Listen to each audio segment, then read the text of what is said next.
அனைவருக்கும் ஜனாவின் நெஞ்சார்ந்த வணக்கங்கள். ஒவ்வொரு வாரமும் உலகரங்கில் தடம் பதித்த வரலாற்று ரீதியாக பேசுபொருளாக மாறிய பல்வேறுபட்ட நபர்களின் வாழ்க்கை வரலாற்றையும் அந்த வரலாற்றினூடாக நாம் கற்றுக்கொள்கின்ற பாடங்கள் என்ன என்கின்ற அடிப்படையில் பல்வேறுபட்ட விடயங்கள் தொடர்பாக தொடர்ந்து நாங்கள் பேசி வருகிறோம். குறிப்பாக வரலாற்று கதை என்பது நிகழ்காலத்தில் நாம் எப்படியான ஒரு வாழ்க்கையை வாழ்ந்து கொண்டிருக்கிறோம், எதிர்காலத்தில் எப்படியான ஒரு வாழ்க்கையை நோக்கி பயணிக்கிறோம் என்கின்ற ஒட்டுமொத்த கதையையும் எமது வரலாற்றினூடாக வரலாற்று ஆசிரியர்களினூடாக ஏன் தடம் பதித்த தடம் மாறிய பல்வேறுபட்ட மனிதர்களினூடாக கற்றுக்கொள்ளலாம். அந்த வகையில் இன்றைய எமது தடத்தின் நாயகன் கூட கிட்டத்தட்ட 2500 வருடங்களுக்கு முன்பாக ஒரு மனித இனம் எப்படி வாழ வேண்டும் நிகழ்காலத்தில் என்பதை அப்பொழுதே கணித்த ஒரு மாபெரும் தத்துவ ஞானிதான். குறிப்பாக இவருடைய பெயரை சொன்னாலே இன்று அனைவரும் அறிந்து கொள்ளக்கூடிய அளவுக்கு தன்னுடைய பெயரை மிக அழகாக தடம் பதித்த பிளேட்டோவினுடைய ஒட்டுமொத்த வாழ்க்கை வரலாற்றையும் அந்த வரலாற்றினூடாக என்னென்ன விடயங்களை நாம் கற்றுக்கொள்ளப் போகிறோம், உரையாடல் என்கின்ற ஒன்றினூடாக ஒட்டுமொத்த கல்வியையும் மிகப்பெரிய ஒரு மாற்றத்திற்கு 2500 வருடங்களுக்கு முன்பாகவே உட்படுத்திய ஒரு மாபெரும் தத்துவ ஞானியினுடைய ஒட்டுமொத்த வாழ்க்கை வரலாற்றையும் தான் நாங்கள் உங்களுக்கு வழங்க இருக்கிறோம். இது தடம் வரலாற்றின் மறுபக்கம்.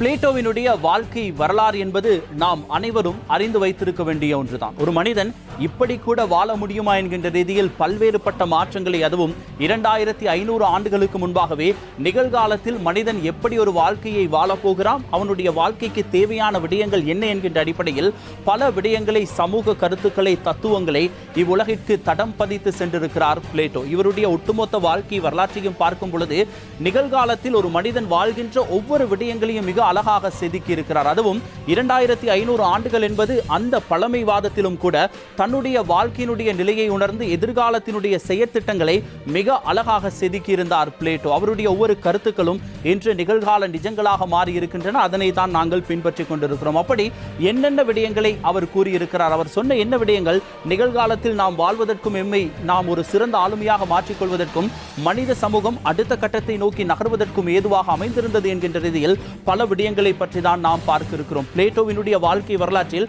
எப்படியான ஒரு வாழ்க்கையை அவர் வாழ்ந்தார் என்கின்ற ஆய்வு நகல்களிலிருந்து எமக்கு கிடைக்கப்பட்ட பல ஆராய்ச்சிகள் அதிர்ச்சிகரமானதாகவும் ஆச்சரியகரமானதாகவும் அமைந்திருந்தன.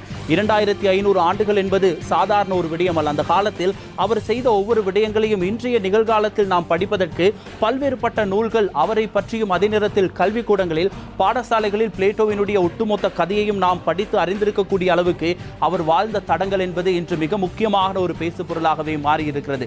மனித சமூகம் எப்படியான ஒரு மாற்றத்திற்கு உள்ளாகும், அவ்வாறான மாற்றங்கள் ஏற்படும் பொழுது எம்மை நாம் ஆசுவாசப்படுத்தி எப்படியான ஒரு நிலையில் வாழ வேண்டும் என்கின்ற ரீதியிலும் பல தத்துவார்த்தமான ஞான விடயங்களை எமக்கு அவர் அருள் பாலித்திருந்தார். அதனால்தான் இன்று பிளேட்டோவை ஒரு பேசு பொருளாகவும் எப்போதுமே ஒரு சிறந்த இடத்தில் வைத்து நாங்கள் கொண்டாடி கொண்டிருக்கிறோம். இருந்தாலும் இவைகள் எல்லாம் எப்படி அரங்கேறியது, இந்த உலகம் எப்படியான மாற்றத்தை காணும் என்பதை 2500 ஆண்டுகளுக்கு முன்பாகவே எவ்வாறு இவரை வாழ்ந்த மனிதர்கள் இவர் அப்படியே அச்சடித்தாற் போல் பைதகரசினுடைய தேற்றங்களை வைத்து ஒவ்வொரு விடயங்களையும் உருவாக்குகிறார் என்கின்ற அவரை பின்னாளில் தூற்றத் தொடங்கியிருந்தார்கள். அவரை பின் சுற்றி நடந்த எந்த ஒரு விடயத்தையும் கவனத்தில் கொள்ளாது தான் நோக்கிய பயணத்தில் மிக வேகமாக முன்னேறி சென்று கொண்டிருந்தார் பிளேட்டோ.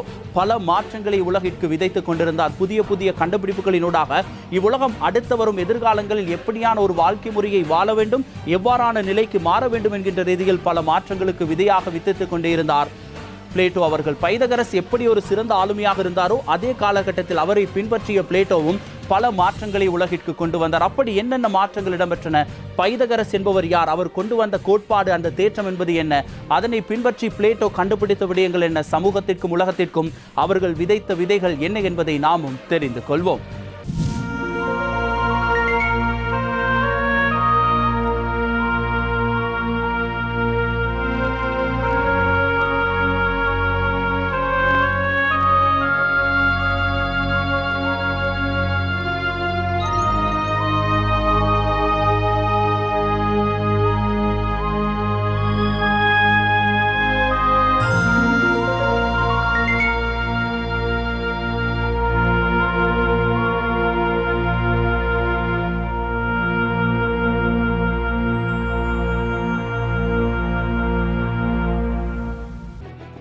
கணித கொள்கைகள் மூலம் விளங்கிக் கொள்ள முடியும் என்றும் கூறுகிறார். பைதகரஸின் முக்கியமான தேற்றங்கள் பிளேட்டோவின் ஆராய்ச்சிகளில் மிக விரிவாக அலசி ஆராயப்பட்டன. அதனை பற்றிய விளக்கங்களும் மேம்படுத்தப்பட்ட நிறுவல்களும் பிளாட்டோவின் ஆராய்ச்சியின் வெளிப்பாடாக பெறப்பட்டது. Relationships, I think, in Greek philosophy and science are very complicated. I wouldn't have thought it was the Pythagorean theory of opposites. It's more other Ionian philosophers who used the very simple-minded idea of there being opposites, hot and cold, heavy and light. மிக முக்கியமாக பைதகரஸ் தேற்றம் பற்றிய குறிப்பீடுகள் கணக்கீடுகள் என்பன பிளாட்டோவின் குறிப்புகளில் அதிகமாக கலந்து ஆலோசிக்கப்பட்டிருந்தன. What Pythagoras theorem says that if you have a right angle triangle, then the squares of these two sides, if you add them, you will get equal to the square of the hypotenuse, the longer side. ரோமானியாவை சேர்ந்த ஒரு தத்துவவியலாளர் ஒரு படி மேலே சென்று Plato அனைத்து விடயங்களையும் பைதகரஸின் தேற்றம் எனும் ஒரு அடிப்படை கணக்கீட்டு சமன்பாட்டின் மூலமே கற்றுக்கொண்டார் என கடுமையாக சாடினார். குற்றச்சாட்டுக்கள் முன்வைக்கப்பட்டாலும் பிளேட்டோ கற்று தேர்ந்த ஒரு சிறந்த கணித ஆசிரியர். காலகட்டத்தில் வாழ்ந்த இன்னும் ஒரு மிக முக்கியமான நபரான சாக்ரட்டிஸ் பற்றியும் பல்வேறுபட்ட விடயங்களை நாம் அறிந்து வைத்திருக்க வேண்டும். குறிப்பாக இன்னும் ஒரு தடம் நிகழ்ச்சியில் ஒட்டுமொத்த சாக்ரட்டிஸினுடைய வாழ்க்கை வரலாற்றையும் அவரால் இவ்வுலகிற்கு விட்டு செல்லப்பட்ட விடயங்கள் என்ன, அவர் ஏற்படுத்திய மாற்றங்கள் என்ன என்கின்ற அடிப்படையில் இன்னும் பல்வேறுபட்ட விடயங்களை அவரை பற்றி நாங்கள் வழங்குவதற்கு காத்திருக்கிறோம். அதற்கு முன்பாக பிளேட்டோவினுடைய வாழ்க்கையில் எப்படியான ஒரு மாற்றத்தை சாக்ரட்டிஸ் ஏற்படுத்தி இருந்தார் என்பதை இன்று நாம் பார்க்கலாம். குறிப்பாக பிளேட்டோவினுடைய மானசீக குருவாக அவர் சாக்ரட்டிஸை ஏற்றுக்கொண்டிருந்தார். சாக்ரட்டிஸை தன்னுடைய குருவாக ஏற்றுக்கொண்டதோடு அவரை பின்பற்றி அவரால் தான் கற்றுக்கொண்ட விடயங்களை உலகிற்கு அவர் மிக அழகாக வெளிப்படுத்தியிருந்தார். அதனால் தான் இன்று வரை சாக்ரட்டிஸ் யார் என்பதை பிளேட்டோவினூடாகவும் பிளேட்டோவுக்கு பின்னரான வந்த அவரை பின்பற்றிய சில நபர்களினூடாகவும் நாம் அறிந்து கொள்ளக்கூடியதாக இருந்தது. குறிப்பாக அந்த காலகட்டத்திலே கிரேக்கத்தில் மிகப்பெரிய ஒரு புரட்சி வெடிக்கிறது. எங்கு பார்த்தாலும் பிரச்சனைகள் ஏற்படுகிறது. அந்த காலகட்டத்தில் வாழ்ந்த மன்னன் சாக்ரட்டிஸை ஒரு மிகப்பெரிய குற்றவாளியாக அடையாளப்படுத்தி அவரை விஷம் வைத்துக் கொள்ளும் அளவுக்கு ஒரு தண்டனை கொடுக்கிறார். ஒரு கட்டத்தில் அந்த தண்டனையும் நிறைவேற்றப்படுகிறது. சாக்ரட்டிஸ் மரணத்தை தழுவுகிறார். குருவுக்கே இவ்வாறான ஒரு நிலை என்றால் அவருடைய சீடர்களுக்கு எப்படியான ஒரு நிலை ஏற்படும்? இதனை உணர்ந்து கொண்ட பிளேட்டோ நாடு தப்பி செல்கிறார். பல்வேறுபட்ட நாடுகளுக்கு சென்று தஞ்சம் புகுந்து வாழ தொடங்குகிறார். இருந்தாலும் கூட தன்னுடைய கல்வி அறிவு, எழுத்தறிவு, அதே நேரத்தில் உரையாடல் என்கின்ற ஒன்றினூடாக ஒட்டுமொத்த உலகிற்கும் ஒரு மாற்றத்தை ஏற்படுத்த விளைகிறார் பிளேட்டோ. இதனால் சாக்ரட்டிஸுடனான தன்னுடைய வாழ்க்கை நிலையை உரையாடல் என்கின்ற ஒன்றை அறிமுகப்படுத்தி இவ்வுலகிற்கு பல்வேறுபட்ட மாற்றங்களை ஏற்படுத்துகிறார். அதனால் தான் முதலில் உரையாடல் என்ற ஒன்றை தோற்றுவித்தவர் பிளேட்டோ தான். இவருடைய வாழ்க்கை வரலாற்றில் உரையாடல் என்கின்ற ஒன்றினூடாக சாக்ரட்டிஸோடு தான் வாழ்ந்த கணம், அவர் எனக்கு கூறிய விடயங்கள் என்ற ஒவ்வொன்றையும் அடிப்படையாக வைத்து பல்வேறுபட்ட புத்தகங்களையும் அவர் எழுதியிருக்கிறார். இதனால் ஒட்டுமொத்த உலகமும் இன்றைய நிலையில் சாக்ரட்டிஸ் மற்றும் பிளேட்டோவினுடைய வாழ்க்கை வரலாற்றையும் எப்படியான விடயங்களை மனித சமூகத்திற்கு அவர்கள் விட்டு சென்றார்கள் என்ற அடிப்படையில் பல்வேறுபட்ட விடயங்களை நாம் நிகழ்காலத்தில் கற்றுக்கொள்வதற்கு அது காரணமாக அமைந்தது. ஒரு கட்டத்தில் பிளேட்டோவினுடைய புகழ் இவ்வாறு அந்த உரையாடலினூடாக அதிகமாக பேசு பொருளாக மாறுகிறது. ஒரு கட்டத்தில் மீண்டும் அவர் கிரேக்கம் நோக்கி வருகிறார். எங்கிருந்து அவர் துரத்தப்பட்டாரோ அங்கேயே அவர் மீண்டும் வருகை தருகிறார். அங்கு அவருக்கு மிகப்பெரிய புகழ் காத்திருந்தது. ஒட்டுமொத்த மக்களும் அவரை புகழ் பாடிக் கொண்டிருக்கின்ற நிலையில் ஒரு கட்டத்தில் தன்னுடைய வாழ்க்கையினுடைய கடைசி கட்டத்தில் மரணத்தையும் தழுவுகிறார் பிளேட்டோ. இருந்தாலும் கூட ஒட்டுமொத்த ஏதென்ஸ் நகரமும் கண்ணீர் விட்டு அந்த காணிக்கையை அவருக்கு செலுத்துகிறார்கள் கண்ணீராக. நீங்கள் எங்களை விட்டு பிரிந்தது என்பது எம்மால் ஏற்றுக்கொள்ள முடியாது. உலக வாழ்க்கையில் நாம் எப்படியான ஒரு வாழ்க்கையை வாழ வேண்டும் என்பதை நீங்கள் எமக்கு கற்றுக் கொடுத்து விட்டு இடைநடுவில் சென்று விட்டீர்களே என ஒட்டுமொத்த ஏதென்ஸ் மக்களும் கண்ணீர் வடிக்கிறார்கள். வாழ்க்கை முழுவதும் அவர் கதைத்த, அவர் சென்ற ஒவ்வொரு விடயங்கள், அவர் பார்த்து பதித்த ஒவ்வொரு விடயங்களும் அதற்கு பிற்பாடு பேசு பொருளாக மாறுகிறது. சாக்ரட்டிஸ் உடனான அவர் உறவு குறித்து அவர் எழுதி வைத்த புத்தகங்கள் அடுத்த கட்டத்திற்கு கொண்டு செல்லப்படுகின்றன. உண்மையில் யார் இந்த சாக்ரட்டிஸ்? உண்மையில் பிளேட்டோ எப்படியான ஒரு உறவை, அதுவும் ஒரு குருவாக, ஒரு மானசீக குருவாக அவரை ஏற்ற ஒரு சீடராக எப்படியான ஒரு வாழ்க்கை முறையை வாழ்ந்திருந்தார்கள் என்ற அடிப்படையில் பல்வேறுபட்ட நிகழ்வுகள் அந்த காலகட்டத்தில் இடம்பெற்றிருந்தன. எப்படியான ஒரு நிலையில் சாக்ரட்டிஸ் மரணத்தை தழுவுகிறார்? மீண்டும் பிளேட்டோ எப்படியான ஒரு சூழ்நிலையில் மரணத்தை தழுவுகிறார்? அந்த காலகட்டத்தில் இடம்பெற்ற நிகழ்வுகள் என்ன, ஏதென்ஸில் என்னென்ன மாற்றங்கள் ஏற்பட்டது, அவர் உருவாக்கிய அந்த உரையாடல் எப்படியான விதியை விதைத்திருக்கிறது என்பதை நாமும் தெரிந்து கொள்வோம். விதத்தில் ஆரம்பமாகி பாடசாலை பாடவிதானம் படிப்படியாக சிக்கலாக அமைய வேண்டும். உயர்கல்விக்காக விசேட பாடவிதானங்களை சிபாரிசு செய்தல் என கல்வி தன்மை பற்றிய லட்சணங்களையும் அவர் கூறியிருக்கிறார். இவ்வாறு கல்வியின் மேல் அவர் கொண்ட பற்றுதான் இன்று கல்வி என்கின்ற இந்த மாபெரும் கொடையை பெறுவதற்காக உலகெங்கிலும் வாழும் லட்சக்கணக்கான மக்கள் போராடும் வேண்டிக் கொள்கின்ற அடிப்படை தேவைகளில் ஒன்றாக தற்போது மாறியிருக்கிறது. உண்மையில் இந்த கல்விக்கெல்லாம் உண்மையான பிதாமகனாக அன்றே தோன்றியிருந்தார் பிளேட்டோ என்றால் அது மிகையாகாது. யாருக்கும் எளிதில் கிடைத்துவிடாத கல்வியறிவு, சிந்தனை திறன், நுண்ணறிவு ஆகியன பிளேட்டோவிற்கும் கிடைக்கப்பெறுவதற்கு முக்கியமானதொரு காரணமாக அவரது ஆசிரியர் மற்றும் முதன்மை குருவாக விளங்கிய சாக்ரடீஸை கூறலாம். ஆராய்ச்சியாளர்களின் கருத்துப்படி பிளேட்டோ மற்றும் சாக்ரடீஸ் இடையிலான உறவு மாணவன் ஆசிரியர் உறவு முறையை தாண்டி சாக்ரடீஸை ஒரு கடவுளாக வணங்கும் அளவுக்கு அவர் மீது அன்பும் மரியாதையும் கலந்த ஈர்ப்பை கொண்டிருந்தார் பிளேட்டோ. இந்த உறவின் வெளிப்பாடாக இருவருக்கும் இடையில் வேடிக்கையான ஒரு விடயம் என்னவெனில், பிளேட்டோ தன்முன் வைக்கும் கருத்துக்களை தன்னை மேற்கோள் காட்டாமல் சாக்ரடீஸ் கூறிய கருத்துக்கள் என பதிவு செய்தார்.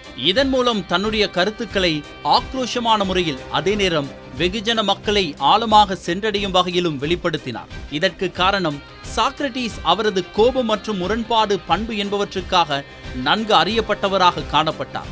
இவ்வாறு எழுதுவதன் மூலம் சாக்ரடீஸின் கோபத்தை எழுத்துக்கள் மூலமாக கூறி, அதேவேளை தான் அமைக்க விரும்பிய சிக்கலான கருத்துக்களையும் சாக்ரடீஸ் என்ற பிம்பத்தை பயன்படுத்தி எளிதாக மக்களை சென்றடையும் வகையில் எழுதி வந்தார். பிளேட்டோவின் எழுத்துக்களின் பிரகாரம் சாக்ரடீஸ் ஏனையோரை புறக்கணிப்பதாக காட்டிக்கொண்டு அவர்கள் செய்யும் வேளையில் கூறும் கருத்துக்களில் அதிக கவனத்தை செலுத்தியதாக கூறுகிறார். பிளேட்டோவின் மாணவர்களுடன் கலந்துரையாடும் சாக்ரடீஸ் அவர்களிடத்தில் எந்த ஒரு துறையிலும் பரீட்சையிலும் சிறந்தவர்களாக விளங்க வேண்டும் எனும் கருத்தை முன்வைத்து வழிகாட்டும் நடவடிக்கைகளில் ஈடுபட்டார். சில வேளைகளில் கலந்தாலோசித்து அவர்களது சந்தேகங்களை தீர்த்து வைத்தார். மாணவர்களிடத்தில் சாக்ரடீஸ் தொடர்ச்சியான அடுக்கடுக்கான கேள்விகள் மற்றும் மாணவர்களின் கருத்துக்களுக்கு எதிர்கருத்து முன்வைத்தல், பதில்களுக்கு ஆதாரங்களை எதிர்பார்த்தல் போன்ற செய்கைகள் மூலம் மாணவர்களை தொடர்ச்சியாக தேடலில் இயங்க வைத்து அதன் மூலம் வாழ்க்கை தத்துவம், அரசியல், விஞ்ஞானம், கல்வி என்பது புதிய பல விடயங்களை சிந்தித்து வெளிக்கொணர்வதற்கு உறுதுணையாக நின்றார். சாக்ரடீஸின் இந்த போக்கு வரலாற்று ஆய்வாளர்களால் சில நேரங்களில் விமர்சனத்திற்கும் உள்ளானது. அவர் மனநிலை பாதிக்கப்பட்டவர் போல வரமுறை இல்லாமல் தொடர்புகளற்று இளந்தமானதான கேள்விகளை முன்வைத்தார் என அவரை விமர்சித்தனர். எனினும் இதன் நம்பகத்தன்மையை உறுதி செய்வதற்கு போதுமான அளவு வேறு ஆதாரங்கள் காணப்படவில்லை. பிளேட்டோவின் குறிப்புகளில் மட்டுமே சாக்ரடீஸ் இவ்வாறான வித்தியாசமான நடவடிக்கைகளை கொண்டவர் என்று அழுத்தமாக கூறப்படுகின்றது. சாக்ரடீஸிற்கு ஆதரவான தரப்பினர் அவ்வாறு அவர் நடந்து கொண்டிருந்தாலும் அதன் மூலமாக மாணவர்களின் ஒழுக்க மற்றும் திறன் பண்புகள் என்பவை விருத்தியடையும் என்ற எண்ணமே அவரை அதை செய்ய தூண்டியது என்ற கருத்தையும் முன்வைத்தனர். பிளேட்டோ தன் வாழ்நாள் முழுவதும் பல்வேறு துறைசார் கட்டுரைகள், ஆக்கங்கள், கருத்தியல்கள் என்பவற்றை எழுதியிருந்தார். எனினும் அவரது எழுத்து நடை என்பது மாற்றமில்லாது கேள்வி பதில் நடைமுறையில் கட்டுக்கோப்பாக அமைந்திருந்தது. விளக்கமாக கூறுவதென்றால், ஒரு விடயத்தை பற்றி கேள்வி எழுப்பும் போது அதற்கான பதிலை தத்துவார்த்த ரீதியாக அவரது எழுத்து நடையில் எழுதி அதனை மாணவர்களுடன் ஆலோசனை செய்து இறுதி வடிவத்தை அளித்தார். மாணவர்களிடத்தில் தொடர் கேள்விகள், தர்க்க முரண்பாடுகள், குறுக்கு கேள்விகள் என அனைத்து விதமான யுக்திகளையும் கையாளுதல் சாக்ரடீஸ் மாணவர்களுடன் அறிவுசார் விவாதங்களை நடத்தவும் மறந்திருக்கவில்லை. சாக்ரடீஸின் வாதங்களுக்கும் பிரதிவாதங்கள் மாணவர்களிடத்திலிருந்து வரும்போது இரு தரப்புக்கும் இடையிலான அறிவுசார் கருத்து பரிமாற்றம் உச்சமான நிலையில் இடம்பெற்றது. இவற்றை பிளேட்டோ தனது எழுத்து நடையில் எழுத்தாக்கு முறையில் பதிவு செய்து கொள்வதை வாடிக்கையாக கொண்டிருந்தார். இந்த குறிப்புகளில் இரு தரப்பிலும் பரிமாறப்பட்ட கருத்துக்களையும் காணப்பட்ட உணர்வுகளும் வாசகனின் இதயத்தை எட்டுவதாக அமைந்திருந்தது. பல்வேறு அறிவுசார் துறைகள் பற்றி பிளேட்டோ ஆராய்ச்சிகளை நடத்தி தன் கருத்துக்களை முன்வைத்திருந்தாலும் மெடாபிசிக்ஸ் எனப்படும் மெய்யியல் துறையில் அவருக்கு ஆர்வம் அதிகமாக காணப்பட்டது. மெய்யியல் பற்றி ஆலோசிக்கும் போது அது ஒரு மாபெரும் தத்துவவியல் பகுதியாகும். பறந்து விரிந்த ஆலமரம் போல அதன் கிளைகள் உலகின் இயக்கத்தை பல்வேறுபட்ட கோணங்களில், பரிணாமங்களில் ஆராய்ச்சி கண்களால் அளவிட்டு அதனை வியாக்கியானப்படுத்தும் ஒரு தத்துவவியல் பொறிமுறையாகும். மெய்யியல் அடிப்படையில் தத்துவவியலாளர் யதார்த்தத்தின் உண்மை தன்மையை, காரண காரியங்களை அடிப்படையாக கொண்டு நிரூபிப்பதற்கு முயற்சி செய்வார். பிளேட்டோ இந்த தத்துவியல் பற்றி பல்வேறு கோணங்களிலும் ஆராய்ச்சிகள், ஆழமான சிந்தனைகள் மூலம் பல்வேறு விடயங்களை கற்றுணர்ந்து வெளிப்படுத்தினார். பிளேட்டோ உலக இயக்கத்துடன் விரிவாகி சென்ற மெய்யியல் கோட்பாட்டின் அனைத்து அம்சங்களையும் அவர் கற்று தேர்ந்திருந்தார். சாக்ரடீஸின் புகழ்பெற்ற ஒரு சொற்றொடர் ஞானத்தை பற்றி அறியாத மனிதரை பற்றி இவ்வாறு கூறுகிறது: ஒருவன் உலகை தன் கண்களால் மட்டும் பார்வையிடுகிறான் என்றால் அவன் கண்களிருந்தும் குருடானவன் போன்றது. இந்த சொற்றொடர் ஐம்புலன்களால் அறியப்படும் விடயங்களை மட்டுமே உண்மை என கூறும் நபர்கள் மீது தனது கோபத்தை வெளிப்படுத்தும் விதமாகவே அவர் கூறியிருந்தார். அது மட்டுமன்றி சாக்ரட்டிஸ் ஆரம்பம் முதல் இறுதி வரை தனக்கு தெரிந்தது ஒன்றுமில்லை என்பதை அழுத்தமாக கூறி வந்தார். மாணவர்கள் அவருக்கு அளித்த பட்டங்களையும் ஏற்றுக்கொள்ள மறுத்தார். அதற்கான காரணங்களை கேட்டபோது விளக்கம் ஏதும் அளிக்காமல் மௌனத்தை மட்டுமே பதிலாக தந்தார். மறுபக்கம் பிளேட்டோ உருவகப்படுத்தி புனைவு கதைகளை கூறுவதில் திறமைசாலியாக விளங்கினார். அலோகரி ஆஃப் த கேவ் எனும் உருவக கதை பிளேட்டோவின் வடிவங்களின் கோட்பாட்டுடன் இணைந்ததாக பிளேட்டோவால் உருவாக்கப்பட்டது. ஒரு குகையின் முடிவில் கை கால்கள் கட்டப்பட்டு நிற்கப்பட்ட நிலையில் கட்டி வைக்கப்பட்ட 5 நபர்களுக்கு குகையின் முடிவு சுவர் மட்டுமே பார்க்க முடியும். குகை வாயிலில் பற்ற வைக்கப்பட்ட நெருப்பின் வெளிச்சம் குகையின் முடிவு சுவரில் விழுவதை கட்டி வைக்கப்பட்ட 5 பேரும் பார்க்கக்கூடியதாக இருந்தது. குகைக்கு வெளியே நின்ற மனிதர்கள் நெருப்புக்கு முன்னால் மிருகங்கள், பறவைகளின் வடிவங்களை காட்டினர். அதன் நிழல் வடிவம் குகையின் முடிவு சுவரில் விழுந்தது. ஆனால் குகைக்கு வெளியே நின்ற மனிதர்களின் நிழலை அவர்கள் பார்க்க முடியவில்லை. இதன்போது குகைக்கு வெளியே நின்ற மனிதர்கள் பேசுவதை உள்ளே இருப்பவர்கள் கேட்கக்கூடியதாக இருந்தது. இதனால் உள்ளே இருப்பவர்கள் அந்த மனித குரலொலி சுவரில் தோன்றிய மிருகங்களிலிருந்து வெளிப்பட்டது என நம்பத் தொடங்கினர். இதனை அடிப்படையாக கொண்டு உலக விடயங்களை உள்ளது உள்ளபடி ஆராயாமல் ஏற்றுக்கொள்வதை குகைக்குள் இருந்த மனிதர்களின் மனநிலையை பிரதிபலிக்கிறது. எனவே தோற்றத்தை விட உண்மை எதுவோ அதனை ஆராய்ந்து அறிந்து கொள்வதே சரியான அணுகுமுறை என சாக்ரட்டிஸ் மற்றும் பிளேட்டோ இருவரும் நிறுவினார்கள்.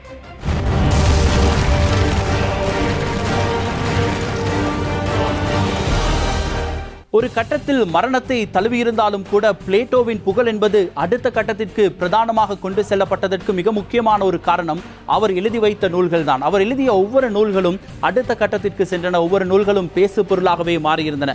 அதில் மிக மிக முக்கியமான ஒரு நூல் தான் த ரிபப்ளிக் என்கின்ற ஒரு புத்தகத்தை அவர் எழுதியிருந்தார். ஒரு நாடு அரசியல் ரீதியாக எப்படி இருக்க வேண்டும், எவ்வாறான ஒரு ஆட்சி முறை இருக்க வேண்டும், அந்த ஆட்சியினூடாக மக்களுக்கு கிடைக்கக்கூடிய பயன்கள் என்ன, ஒரு அரசியல் தலைவர் என்பவர் யார் என்கின்ற ரீதியில் ஒட்டுமொத்த கதைகளையும் அரசியல் ரீதியாக த ரிபப்ளிக் என்று அவர் எழுதி வைத்திருந்தார். அந்த புத்தகம் மிகப்பெரிய அளவில் அனைவரையும் ஈர்த்திருந்தது. அதனால் பிளேட்டோவினுடைய புகழையும் தாண்டி சாக்ரட்டிஸ் என்கின்ற ஒரு மனிதரை பற்றியும் எப்படியான ஒரு வாழ்க்கை முறையில் அவர்கள் எழுதி வைத்திருந்தார்கள். அதுவும் 2500 ஆண்டுகளுக்கு முன்பாக த ரிபப்ளிக் என்கின்ற ஒரு புத்தகத்தை எழுதுவதற்கான தோன்றல் எப்படி வந்தது, அரசியல் ரீதியான ஒரு மாற்றத்தை கொண்டு வர இவர்கள் ஏன் நினைத்தார்கள் என்பதை நிகழ்காலத்தில் நடக்கும் விடயங்களை வைத்து எம்மால் புரிந்து கொள்ளக்கூடியதாக இருக்கிறது. அதிலும் ஆச்சரியகரமான விடயம் என்னவென்றால் 2500 ஆண்டுகளுக்கு முன்பாகவே குடியரசு, அதாவது ரிபப்ளிக் என்கின்ற ஒரு புத்தகத்தை எழுதும் பொழுது அந்த புத்தகத்தில் இடம்பெற்ற கூறப்பட்ட ஒவ்வொரு விடயங்களும் நிகழ்காலத்திற்கு மிக சரியாக பொருந்துகிறது என்கின்ற ஒரு ஆச்சரியம் தான் இருக்கிறது. எப்படிப்பட்ட ஒரு விடயத்தை அவர்கள் தெரிந்து வைத்திருந்தால், அறிந்து வைத்திருந்தால், எதிர்காலத்தை கணிப்பிட்டிருந்தால் இப்படியான ஒரு நிலைக்கு அவர்கள் மாறியிருப்பார்கள். 2500 ஆண்டுகளுக்கு முன்பாக வெளிவந்த அந்த ரிபப்ளிக் என்ற புத்தகம் கிரேக்க மொழியிலே இருந்தது. அந்த கிரேக்க மொழியிலிருந்து அந்த ஒரு காலகட்டத்தில் அதனை ஆங்கில மொழிக்கு மொழிபெயர்த்தார்கள். இவ்வாறு ஆங்கில மொழிக்கு மொழிபெயர்த்தவுடன் அந்த புத்தகம் பட்டி தொட்டி எங்கும் பரவத் தொடங்கியது. அதனூடாக ஒட்டுமொத்த வாழ்க்கை வரலாற்றில் பிளேட்டோ என்கின்ற ஒரு மனிதன் அரசியல் ரீதியாக அந்த சித்தாந்தங்களை எப்படியெல்லாம் பறைசாற்றி இருந்தார் என்பது உலகம் பேச தொடங்கியது.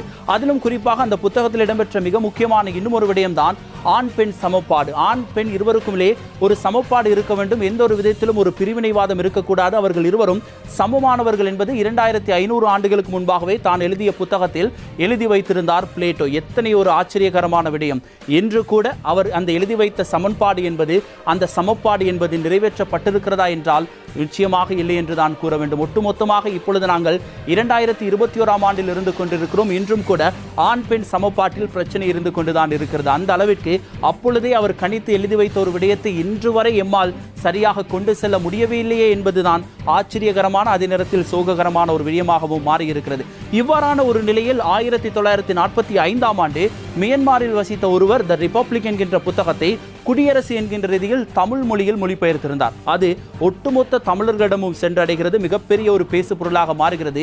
யார் இந்த பிளேட்டோ என்பதை 1945ஆம் ஆண்டிற்கு பிற்பாடு இவ்வுலகம், அதுவும் உலகத்தில் வாழ்கின்ற ஒட்டுமொத்த தமிழர்களும் அந்த புத்தகத்தை வாங்கி படித்து அறிந்து கொண்டார்கள். அப்பொழுது சாக்ரட்டிஸினுடைய புகழ், அதாவது தன்னுடைய மானசீக குரு எனக்கு கற்றுக் கொடுத்த விடயங்கள் என்ன என்பதை ஒரு சீடராக அவர் பல்வேறுபட்ட விடயங்களை சாக்ரட்டிஸை அடுத்த கட்டத்திற்கு கொண்டு செல்வதற்காக அவர் எழுதியிருந்தார். இதனால் பிளேட்டோவினுடைய புகழ் என்பதும் ஒரு குருவை எத்தனைப்பட்ட ஒரு இடத்தில், எப்படியான ஒரு இடத்தில் வைத்து அவர் போற்றி இருக்கிறார், குரு சொல்லிக் கொடுத்த விடயங்களை இவ்வுலகிற்கு எவ்வாறு அவர் பறைசாற்றி இருக்கின்றார் என்கின்ற அடிப்படையில் சாக்ரட்டிஸ் பற்றியும் பிளேட்டோவை பற்றியும் அதிகமாக பேச தொடங்கினார்கள். பல்வேறுபட்ட கல்வி புத்தகத்திலும் அவர்கள் தொடர்பான பாடங்கள் இடம்பெற்றிருந்தது. குறிப்பாக கல்வி என்றவுடன் கல்வி தொடர்பாக பல்வேறுபட்ட விடயங்களை ஆக்கப்பூர்வமாக அவர் கூறியிருந்தார். கல்வி எத்தனை சிறப்பு வாய்ந்தது, கற்றவனுக்கு எங்கெல்லாம் கிடைக்கின்ற சிறப்பு எப்படியெல்லாம் அமையும் என்பதை கூட 2500 ஆண்டுகளுக்கு முன்பாகவே வாழ்ந்த பிளேட்டோ எழுதியிருந்தார். அதனால்தான் கல்வியினுடைய ஒட்டுமொத்த முக்கியத்துவமும் இன்று அவரை ஒரு உதாரணமாக வைத்து போற்றப்பட்டுக் கொண்டிருக்கிறது.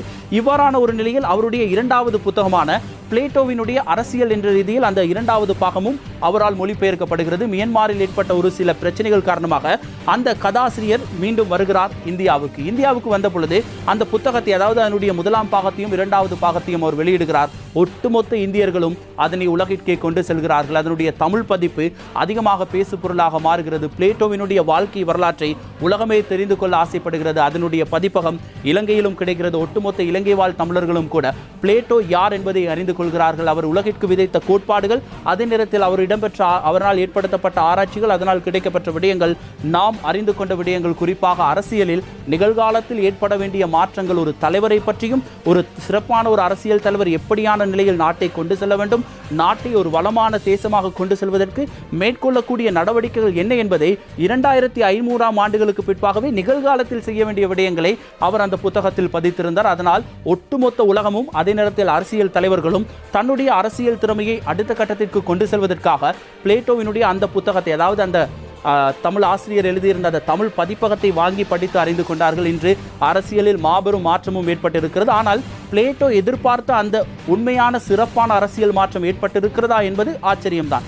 அதற்கான பதிலை இன்று வரை, அதாவது இந்த 2021 ஆண்டிலும் எம்மால் கணிப்பிட முடியாமல் இருந்தது. ஆனாலும் கூட இவைகள் எப்படி சாத்தியமானது? கிரேக்க மொழியிலிருந்து ஆங்கில மொழிக்கு மாறி, ஆங்கில மொழியிலிருந்து அந்த பதிப்பகம் தமிழ் மொழிக்கு மாறி எமக்கு பிளேட்டோவை பற்றியும் சாக்ரட்டிஸை பற்றியும் அறிந்து கொள்வதற்கு காரணமாக இருந்த இந்த ஆசிரியர்களுக்கு எங்களுடைய நன்றிகளை நாம் தெரிவித்துக் கொள்ள வேண்டும். குறிப்பாக அவர்களால் தான் இன்று பிளேட்டோ என்பவர் யார், சாக்ரட்டிஸ் என்பவர் யார், பைதகரஸ் என்பவருடைய யார், அவருடைய தேற்றம் எவ்வாறு மாற்றத்தை கொண்டு வந்தது, கல்வியினுடைய முக்கியத்துவம் என்ன என்பதை நாங்கள் அறிந்து கொள்ளக்கூடியதாக இருந்தது. குறிப்பாக இவைகள் எல்லாம் எப்படி நடைபெற்றது, மரணத்தின் பின்னரானும் அவர் பேசு பொருளாகவே இருந்ததற்கு காரணமாக அமைந்த அந்த புத்தகங்கள் ஏற்படுத்திய மாற்றங்கள் என்ன என்பதை நாமும் தெரிந்து கொள்வோம். கடமையாற்ற வேண்டும், கடமையில் நீதி மிக முக்கியம், கடவுளின் நம்பிக்கையும் இருக்கும். The males received an education consisting of literature and athletics. Yes. Then we should give these two sorts of training to the women too, and military training also, and we should treat them in the same way. பல்கலைக்கழகங்கள், கல்வியலாளர்கள் தாண்டி அரசியல் பற்றிய ஆர்வம் கொண்டவர்கள் அனைவரும் படிக்கும் எப்படிப்பட்ட ஒரு வாழ்க்கையை வாழ்ந்து எமக்கு உதாரணமாக திகழ்ந்திருக்கிறார் இந்த பிளேட்டோ. பிளேட்டோவினுடைய ஒட்டுமொத்த வாழ்க்கை கதையும் எமக்கு பல பாடங்களை கற்றுக் கொடுத்திருக்கிறது. என்று நாம் எம்முடைய பாட புத்தகத்தில் இவரை பற்றி படிக்கும் பொழுது தெரியாத பல விடயங்களை இவரை பற்றி தேடிய பொழுது எனக்கு கிடைத்தது. உண்மையில் ஆச்சரியகரமான ஒரு வாழ்க்கை முறை. ஒரு மனிதன் எப்படி வாழ வேண்டும், எப்படியான ஒரு சமூகத்தில் நாம் எப்படி எம்மை கட்டமைத்து வாழ வேண்டும் என்கின்ற ரீதியில் பல பாடங்களை எமக்கு கிட்டத்தட்ட 2500 ஆண்டுகளுக்கு முன்பாகவே அவர் விதைத்துவிட்டு சென்றிருக்கிறார். அந்த விதையின் விருட்சமாகத்தான் இன்று உலகம் பல மாற்றங்களை கண்டிருக்கிறது. அந்த மாற்றங்களில் பிளேட்டோ கூறிய தத்துவங்களை யாரெல்லாம் சரியாக பின்பற்றினார்களோ அவர்கள் அனைவரும் உலகில் பேசு பொருளாகவே இருந்தார்கள். அதற்கு மிக மிக முக்கியமான ஒரு காரணியாக ஒரு நபரை குறிப்பிடலாம், அதாவது அரிஸ்டோட்டிஸ். அதே கிரேக்கத்தில், குறிப்பாக இந்த பிளேட்டோ வாழ்ந்த காலகட்டத்தில் அவரை குருவாக ஏற்று அவர் பல்வேறுபட்ட மாற்றங்களை கொண்டு வந்திருந்தார். எப்படி சாக்ரட்டிஸ், அதே நேரத்தில் பிளேட்டோ, பைதகரஸ் என்று நாம் பல்வேறுபட்ட நபர்களை பற்றி பேசுகிறோமோ அதே போன்றதொன்றுதான் அரிஸ்டோட்டிஸை பற்றியும் நாம் தெரிந்து வைத்துக் கொள்ள வேண்டும். அரிஸ்டோட்டிஸ் இவர்கள் மூவரையும் அடுத்த கட்டத்திற்கு கொண்டு சென்றவர். இவர்கள் நால்வரை பற்றியும்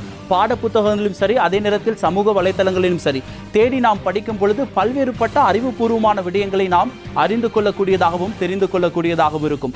ஒவ்வொருவருடைய புகழையும் அதுவும் தன்னுடைய குருவாக ஏற்று ஒரு சீடர்கள் அடுத்த கட்டத்திற்கு கொண்டு சென்றார்கள். அதாவது ஒரு ஆசிரியருடைய புகழை ஒரு மாணவன் எப்படி அடுத்த கட்டத்திற்கு கொண்டு சென்று அந்த ஆசிரியரின் புகழையும் தாண்டி அவர் கற்றுக் கொடுத்த விடயங்களினூடாக சமூக சமூகத்தில் ஒரு சிறந்த மாணவனாகவும் பிரஜையாகவும் தன்னை ஒரு சிறந்த ஆளுமையாகவும் அனைவராலும் பேசு பொருளாகவும் மாறுவதற்கான ஒரு இடத்தை அடைய வேண்டும் என்பதை இவ்வாறான மானசீக குருகளாக ஏற்ற இவ்வாறான நபர்களினூடாக நாம் கற்றுக்கொள்ளக்கூடியதாக இருக்கும். கல்வி என்பது எவ்வளவு முக்கியத்துவம் வாய்ந்தது, அந்த கல்வியை கற்பதனால் நாம் அடைகின்ற பயன்கள் என்ன என்கின்ற விடயத்தையும், அதாவது கற்றவனுக்கு சென்ற இடமெல்லாம் சிறப்பு என்று சொல்வார்கள், அந்த சிறப்பை இவர்கள் தான் விதைத்திருந்தார்கள். கல்வியினுடைய ஒட்டுமொத்த நடவடிக்கைகளையும் கல்வியினால் ஒருவர் அடையக்கூடிய நன்மைகளையும் மிக அழகாக எமக்கு தெளிவுபடுத்தி இருந்தார்கள். அதனால் ஒட்டுமொத்த மாணவர்களுக்கும் நாங்கள் கூறும் ஒரே ஒரு விடயம்தான், நீங்கள் பிளேட்டோவை பின்பற்றுகிறீர்களோ, அரிஸ்டோட்டிஸை பின்பற்றுகிறீர்களோ அல்லது சாக்ரட்டிஸை பின்பற்றுகிறீர்களோ என்பது முக்கியமல்ல. சிறப்பான முறையில் கல்வியை கல்லுங்கள். ஒவ்வொரு கல்வியை கற்று அதற்கான நடவடிக்கைகளை நீங்கள் மேற்கொள்ள வேண்டும். உங்களை சிறந்த, அதாவது உங்களுடைய துறையில் நீங்கள் யாராக வர விரும்புகிறீர்கள், எந்த துறையை நோக்கி செல்ல விரும்புகிறீர்கள் என்கின்ற அந்த முக்கியமான பாடத்தை உங்கள் கல்வியை கற்பதனூடாக நீங்கள் மாற்றி அமைத்துக் கொள்ள முடியும். நிகழ்காலத்தில் கல்வி என்பது பல்வேறுபட்ட மாற்றங்களை சந்தித்திருக்கிறது. இப்பொழுது நாங்கள் ஜூம் தொழில்நுட்பத்தினூடாக ஆன்லைன் கல்வி, அதாவது ஸ்மார்ட் கல்வி முறைக்கு மாறியிருக்கிறோம். இருந்தாலும் கூட வீட்டிலிருந்தே கூட நல்ல விடயங்களை கற்றுக்கொள்ள முடியும். ஒரு சிறந்த மாணவன் சிறந்த கல்வியினாடாக வர முடியுமாக இருந்தால் அதற்கான படிநிலைகளை அவன் எவ்வாறு மேற்கொள்கிறான் என்பது மிக மிக முக்கியமானது. அதைதான் பிளேட்டோ பல்வேறுபட்ட வகையில் அரசியல் ரீதியாகவும் சரி, கல்வி ரீதியாகவும் சரி, சமத்துவம் ரீதியாகவும் சரி பல்வேறுபட்ட மாற்றங்களை நாம் விதைப்போம், அதாவது அந்த விதை விருட்சமாக மாறும் என்ற நம்பிக்கையில் தான் எழுதி வைத்துவிட்டு சென்றிருக்கிறார். அவருடைய புத்தகங்களை முடிந்தால் வாங்கி படியுங்கள். அதனால் உங்களுடைய அறிவை இன்னும் அடுத்த கட்டத்திற்கு உங்களால் கொண்டு செல்ல முடியும். அதில் எந்த விதமான மாற்று கருத்தும் கிடையாது. குறிப்பாக பல்வேறுபட்ட நபர்களை இந்த தடம் நிகழ்ச்சியினூடாக நான் பார்த்து வருகிறோம். குறிப்பாக பைதகரசினூடாக கணிதத்தை எவ்வாறு நாம் அறிந்து கொள்கிறோமோ அதே போன்று மேரி கியூரி எமக்கு விஞ்ஞானத்தினுடைய ஒட்டுமொத்த அறிவையும் தெளிவையும் வழங்கியிருந்தார். இவ்வாறான நபர்கள் வாழ்ந்த உலகத்தில் தான் நாமும் வாழ்ந்து கொண்டிருக்கிறோம். வெறும் விதையாக மாறுவதை விட அந்த விதை விருட்சமாக மாறுவதற்கான ஒவ்வொரு வேலைகளையும் நாம் செய்ய வேண்டும். அதற்கு நாம் மிக சிறப்பான முறையில் கல்வி கற்க வேண்டும். இன்னொரு செயற்பாடுகள் என்பது தேவையானது தான். ஆனால் அதனையும் தாண்டி கல்வி என்பது எம்மை எப்பொழுதும் உயர்ந்த இடத்திலேயே வைத்திருக்கும், மேன் மக்களாகவே போற்றுவதற்கான ஒரு அடித்தளமாக மாறும் என்பதை நாம் புரிந்து கொள்ள வேண்டும். கல்வியை கற்க வேண்டிய வயதில் கற்க வேண்டும். அதுவும் குறிப்பாக இந்த பாடசாலை மாணவர்கள் இந்த காலத்தில் இந்த கொரோனா அச்சுறுத்தலுக்கு மத்தியில் தன்னுடைய கல்வி நடவடிக்கைகளை மேற்கொள்ள முடியாமல் கடும் சிரமத்திற்கு உட்பட்டு கொண்டிருக்கிறார்கள். ஆனாலும் கவலையை விடுங்கள், வீட்டிலிருந்தே இவ்வாறான புத்தகங்களை படிப்பதன் ஊடாகவும் உங்களுடைய அறிவை அடுத்த கட்டத்திற்கு கொண்டு செல்லலாம். பாட புத்தகங்கள் இடம்பெற்று இவ்வாறான நபர்களை பற்றி தேடி தேடி படியுங்கள். வரலாறு முக்கியமானது, அரசியல் முக்கியமானது, இவைகளையும் தேடி படியுங்கள். ஒட்டுமொத்தமான அறிவையும் நாம் இந்த பிரபஞ்சத்தில், அதாவது இந்த உலகத்தில் இனிவரும் காலங்களில் வாழ வேண்டுமாக இருந்தால் பல்வேறுபட்ட விடயங்களை தெரிந்து வைத்திருக்க வேண்டும். அதனூடாகத்தான் சமூகத்தில் ஒரு சிறந்த ஒரு எதிர்கால, அதாவது இந்த தொழில்நுட்ப புரட்சியோடு ஒட்டி மோதி வாழக்கூடிய ஒரு சூழ்நிலையை எம்மால் ஏற்படுத்திக் கொள்ள முடியும் என்பதை நீங்கள் மறந்துவிடக்கூடாது. குறிப்பாக ஆர்டிபிஷியல் இன்டெலிஜென்ஸ் என்கின்ற ரீதியில் பல்வேறுபட்ட மாற்றங்கள் நிகழ்காலத்தில் தொழில்நுட்ப ரீதியாக ஏற்பட்டுக் கொண்டிருக்கிறது. அதற்கும் நாம் முகம் கொடுக்க வேண்டும், வேகமாகவும் பயணிக்க வேண்டும். ஆனால் இவ்வாறான நிலையில் எம்மை நாம் எப்படி ஆசுவாசப்படுத்தி நாம் இந்த பயணத்தில் நேர்மையாக செல்ல வேண்டும் என்கின்ற விடயத்தை தான் பிளேட்டோ, சாக்ரட்டிஸ், அதே நேரத்தில் அரிஸ்டோட்டிஸ், பைதகரஸ் போன்றோர் எமக்கு கற்றுக் கொடுத்திருக்கிறார்கள். நாம் இவர்களை பின்பற்றி சமூகத்தில் மிக சிறந்த ஆளுமைகளாக வலம் வருவோம், அதற்கு நாங்கள் உறுதி பூணுவோம் என்கின்ற ஒரு விடயத்தை தான் இன்றைய தடம் நிகழ்ச்சியினூடாக நாங்கள் உங்களுக்கு கற்றுத்தருவது. நிச்சயமாக இன்றைய தடம் நிகழ்ச்சியின் பிளேட்டோவினுடைய வாழ்க்கை வரலாறும் உங்களுக்கு மிக சிறந்த முறையில் பயன் அளித்திருக்கும் என்ற நம்பிக்கையோடு மீண்டும் அடுத்த வாரம் இன்னும் ஒரு நாயகனோடு, அதே நேரத்தில் இன்னும் ஒரு நிகழ்கால சம்பவங்களோடு, சரித்திர விடயங்களோடு உங்களை சந்திக்கும் வரை உங்களிடமிருந்து விடைபெறும் நான் லவேந்திரன் ஜனநாயகன். இது தடம், வரலாற்றின் மறுபக்கம்.